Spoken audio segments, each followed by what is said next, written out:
Doctors of Reddit, what are some of your worst experiences with anti-vaxxers? Obligatory, not a doctor, but my dad is an anti-vaxxer. I'm 18. He always tries to convince me to not get vaccines. When I was a kid, my mom would have to take me in secret. My dad doesn't know I've gotten vaccines. It's always a secret. Wish I could convince him otherwise, but he doesn't trust any official research. Edit. To anyone who cares, this addresses some questions. 1. Yes, my parents are still together. My mom wants to divorce him, though she doesn't make much money and he does. 2. He wasn't always like this. He became a weird conspiracy theorist after 9/11, a year after I was born. 3. I have no siblings. 4. I appreciate all the love for my mom. She is the best. All my friends call her mom, and she's a tough 5-foot-tall cookie. 5. My dad isn't a terrible, abusive guy. He's coming from a good place. He just lost his way at some point and won't come back down. Just took a wrong turn, and I'm trying to get him to rethink some stuff. 6. I'm an adult and he knows I've gotten vaccines. Because last time I got them, I was very adamant about how they're helpful and not a government conspiracy. Story 2. Not necessarily anti-vax, but a sad story related to not wanting to listen to the doctors mixed in with not being a good parent. I'm in medical school when this happened. Seeing a new patient to establish care. Patient is a 9-year-old girl. Get into the room and she's on the table wearing glasses.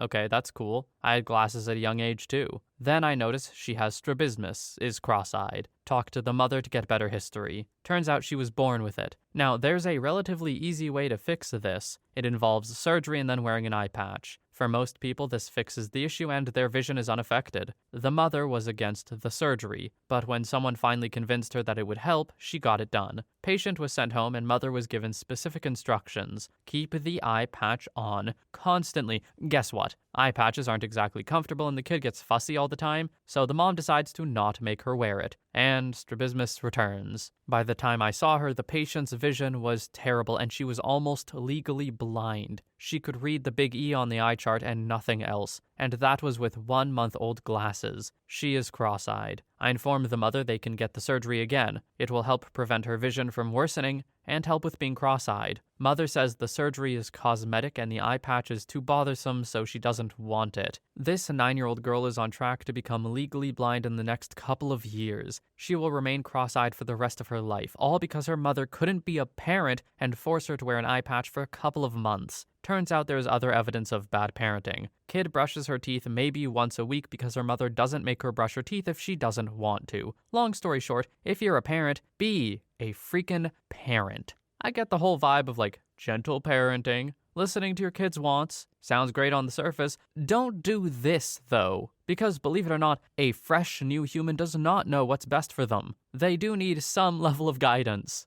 I'm with OP here, please be a parent. Story 3. This experience isn't necessarily the worst, but mainly just sad. I had a 1-year-old infant in the NICU with HIV meningitis, which is a vaccine-preventable illness. I didn't actually have the heart, or felt there was any reason in the moment to explain to the parents that what was happening to their child was fully preventable. Long story short, their child came into the emergency room quite febrile and non-responsive. The whole workup was done and he was diagnosed with HIV meningitis and sepsis, and was admitted to the NICU. Unfortunately, he was already fairly advanced into the course of his illness and went on to develop multiple awful complications. Despite being started on the kitchen sink's worth of antibiotics, he developed multiple brain empyemas, large collections of pus and bacteria that fill the skull, requiring multiple drains to be drilled into their skull to relieve pressure, or else the brain would have been compressed. To make matters worse, the kid incurred multiple ischemic strokes, dead brain, and also developed hydrocephalus. The brain has its own circulatory system, which can get clogged with pus or bacteria, causing fluid to build up and exerting pressure on the brain.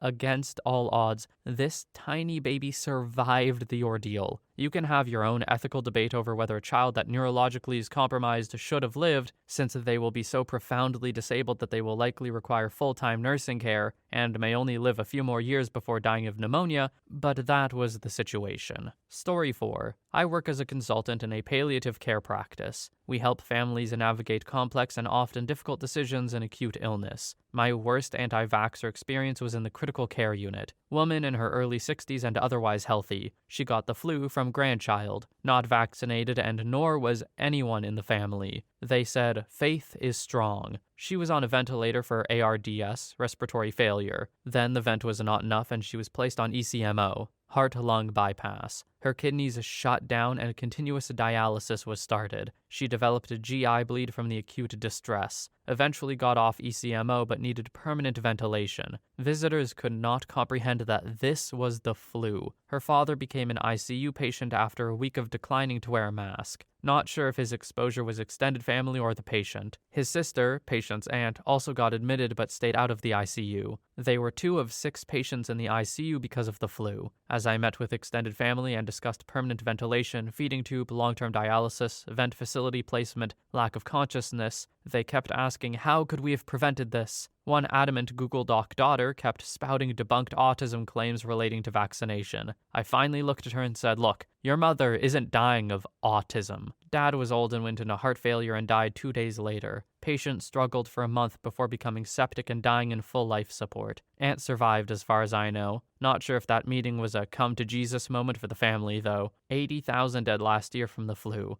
Darwin has an evidence-based practice from the grave. Story 5. I had a 7-year-old showing signs of serious illness. Her teachers initially noticed it before anyone else. The child had been sick for a few days. That turned into a couple of weeks. The teachers told the parents over and over something was wrong. The parents ignored the signs and claimed it was nothing bad or it was a cold, something minor, etc. They finally came to me and the child showed signs of measles. Within about 10 to 15 minutes I indicated this was not a cold and it seemed to be the measles, based on what they verbalized to me and what I saw. To confirm, I examined the child's inner cheek and did a full-body exam where she, the child, not the parents, pointed out a rash. Both of these things confirmed my thoughts. The parents indicated they did not believe in vaccines because their previous doctor told them it was unnecessary as long as the child ate healthy and stayed active. It was a family friend who worked in naturopathic medicine, not a licensed doctor. After making the diagnosis and having a very tough conversation and informational session with the parents, I provided them with prescriptions to help with the measles and bring as much comfort as possible to their child. I had to break down that 1. Their child could have infected children and families with a very dangerous but preventable disease, 2. Could have had permanent brain or nerve damage, and 3. Could have freaking died. I didn't curse at them, but oh, I wanted to. The child had measles for at least a month before seeing me. To show how serious this is, measles doesn't show signs or symptoms in some cases for 10 to 14 days. So because they refused to vaccinate their child, at least 2 to 3 weeks of exposure to other kids and teachers went by. Somehow they were able to bypass school district requirements for getting vaccines. They did not have a religious exemption. Story 6. Am a doctor but don't work in the NICU. Hubby does. Every time there's a crying mom behind the NICU doors who fell for the vaccines and vitamin K shots are evil crap on social media before giving birth, and her newborn gets the intracerebral hemorrhage, bleeding inside the brain, he says it's just heartbreaking because it's something so horrible that could potentially be avoided with one little sting. Once the parents realize what they've done, or rather not done, it's just such a heartbreaking picture to look at. On one hand, you kind of want to think that, hey, you actually believe that these loons on your baby group or whatever Facebook quackery group that brainwashed you know more than doctors and scientists. But on the other hand, you have this deep sense of sadness for the family and what they're going through, especially the baby, because none of this is the baby's fault. Hubby says the image of these crying moms is something you never want to see and can never forget. Story 7. Not a doctor, but I was seeing a girl who was. Got invited to a garden party in the more upmarket area of town. More new money than old money. One of the attendees was a mid-30-something woman who was new to motherhood. Very vocal about her gluten-free, organic, conflict-free, chakra-aligning diet she feeds her child. Does yoga, hasn't worked since she married her husband, does coffee with the other wives every day, followed by a cheeky bottle of SVB at 10 a.m. You know, one of those people. At this party, we heard this woman absolutely raving about the benefits of not vaccinating your children, how it's the in thing and everyone is doing it. She started espousing some bullcrap facts and statements from some less than scientific sources, followed up by an absolute gem of a comment. Our ancestors never had vaccines and they never got sick. They didn't have autism or cancer. They relied on their body's abilities to fight sickness naturally. If we adjust our diet and stop eating foods which contain toxins which suppress our natural immunity, we won't have to inject our children with poisons. I will never understand how people believe things like our ancestors never got sick. Really? Really? Like, the bubonic plague has never come up in any sort of schooling or casual reading? Not that these types of people would do casual reading, I suppose. Story 8. Not a doc, but traveled my fair share through the world and was more than once thankful to be vaccinated and in sheer luck. The luck because I'd forgotten to update my vaccines. My sister lives in a third world country and somehow just stopped vaccinating her kids.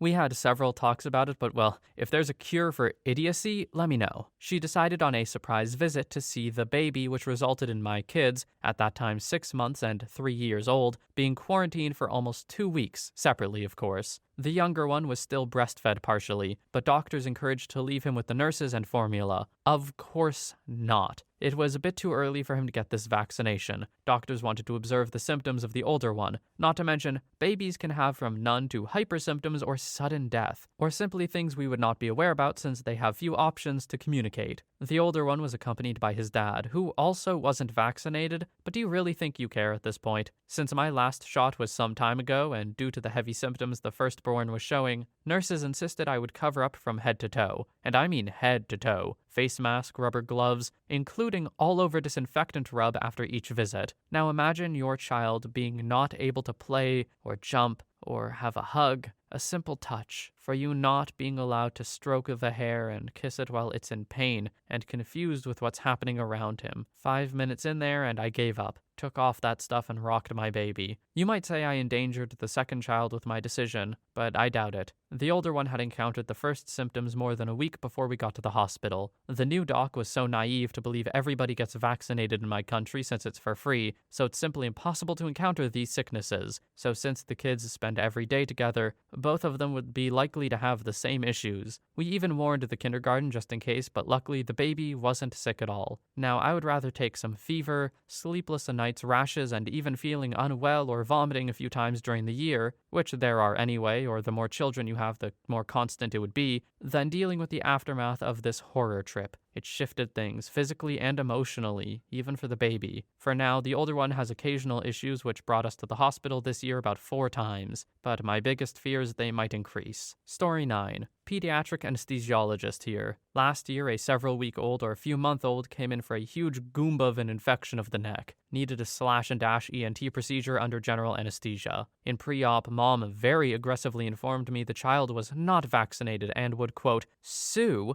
if we vaccinated when we took the child for the procedure. In the setting of weekend/after-hours urgent surgery, that is kinda bat crap crazy, and the focus should be on the patient, along with the risks and benefits of surgery/anesthesia. Imagine introducing yourself to a stranger and the stranger opening with that. Furthermore, mom outright stated she wanted the patient to get no medications for her anesthesia. I was like, what? I don't want my daughter to get any medications as part of her anesthesia. After drilling down on the purpose of anesthesia, when another physician was cutting open her daughter's neck, it came out that the mom's fear was about preservatives in the medications, so that she could feed the baby, quote, appropriate food to detoxify and chelate out the toxic preservatives after the surgery. What the hell kind of foods are you feeding your neonate to detoxify her? Ultimately, the patient got sevoflurane for induction and maintenance and fentanyl, preservative-free, of course, for pain.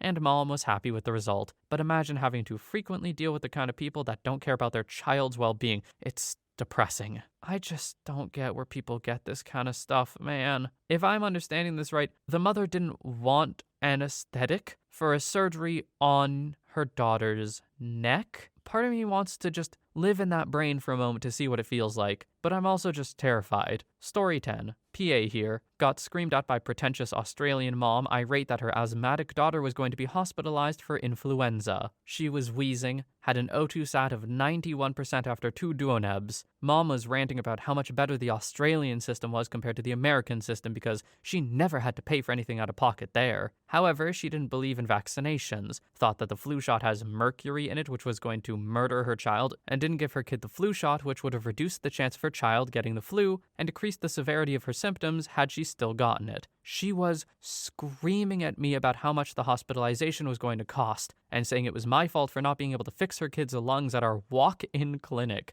Don't get me wrong, normally my heart truly goes out to patients who struggle due to lack of insurance. However, if you induce a $14,000 hospitalization because you refuse to consent to your at-risk child getting a free immunization, then I am 100% okay with you, not the taxpayers, eating the cost of your crappy decision. Also, had the mom refused to consent to a Hep B shot for her newborn. If newborns who have no immune system get hepatitis B before the age of 1, they have a 90+% chance of developing liver cancer. By contrast, it's around 10% for immunocompetent adults. Dad was an insulin-dependent diabetic with Hep B, meaning there were a lot of contaminated needles around. The hospital staff begged the mom to give her kid the immunization. She refused, and her kiddo was AMA'd home. She comes in 2 days later for a PEDS follow-up. Me and my preceptor at the time spent our entire 30-minute visit and hour-long lunch break in the room trying to get the mom to consent to the immunization. Mom continued to refuse. Later on, the kid was admitted to the affiliated hospital for jaundice and shot LFTs. It was eventually confirmed the kid had contracted Hep B. Kiddo probably won't make it to puberty. That practice had a high percentage of hippie-ish, ultra-liberal anti-vaxxers, and this story is the reason that I turned their job offer down. Loved the doc, loved the other PA,